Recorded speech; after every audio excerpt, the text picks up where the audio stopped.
For the past 10 years, I've worked with designing, building, and inspecting homes, much of that time with Habitat for Humanity. So I've seen firsthand the transformational impact that a house can have on a family and the powerful emotions that can develop between a home and its owner. A home is likely to be the largest purchase you'll make in your life and creates some of the most intimate spaces we have. But our relationship with our home is only one side of that story. The house also has a relationship with its home, to the land on which it was built and the environment from which it came and will eventually return. A much bigger home, but one that we also all share. And a home I'm studying now as a student of environmental management at Yale. However, the most important home I want to talk about is your body. As a yoga instructor, I've come to understand our bodies as our most intimate experience of home, or perhaps even a temple.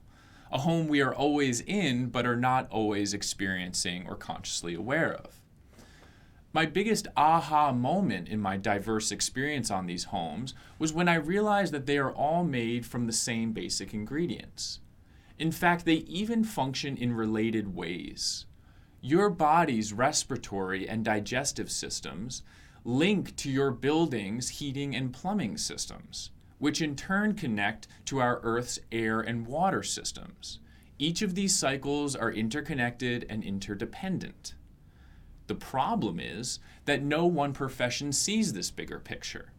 The doctor cares about your body, the architect about your house, and the conservationist about climate change, and we lose sight of the relationships that cause many of the successes and failures in each of these homes.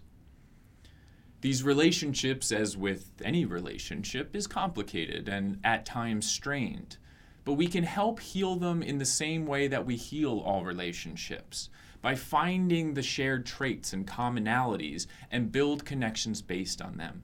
Literally and figuratively, we can close the gaps between our bodies, buildings, and planet. Let's take the phone as an example. The phone was once connected to the wall, but we removed the cord so our phone was no longer tethered to the house, but tethered to our bodies.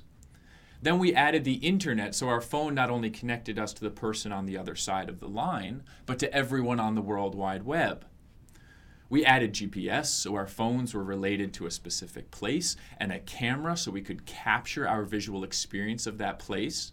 And now with all of those functions related, I can geocode a photo, post it on Facebook, so the whole world can relate with me right here, right now. Just as we've reimagined the phone in its variety of purposes, so now we need to reimagine the house.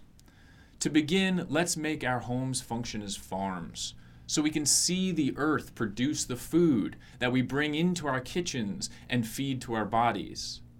Our homes should serve as power plants, but clean, beautiful ones, where we can observe the change of sunlight to electricity and back to light to brighten our homes when the sun goes down.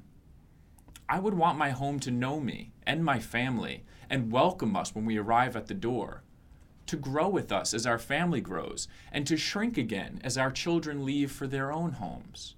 And it should intimately relate to our bodies, to individually modulate each of our personal experiences of comfort and well-being. I'm researching the transformation of these relationships at Yale and working to develop the home designs and business models that can make such a transformation a success that will be measured by your improved experience. We Homo sapiens are genetically encoded to experience and understand our environment as it occurs naturally, not as it occurs in our city centers.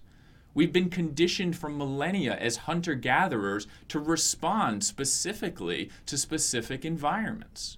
You know this, even if only subconsciously, when you feel vulnerable walking down an empty street with tall buildings like the cliffs of a canyon on either side, or feel powerful and confident on a balcony with two hands on the railing and a view into the distance. So we have two options. Wait and hope our genetics adjust to living in and around big boxes, or make spaces and buildings that benefit and nourish us. It's a group decision, What do you choose? I can promise you that creating these homes and services is only the beginning.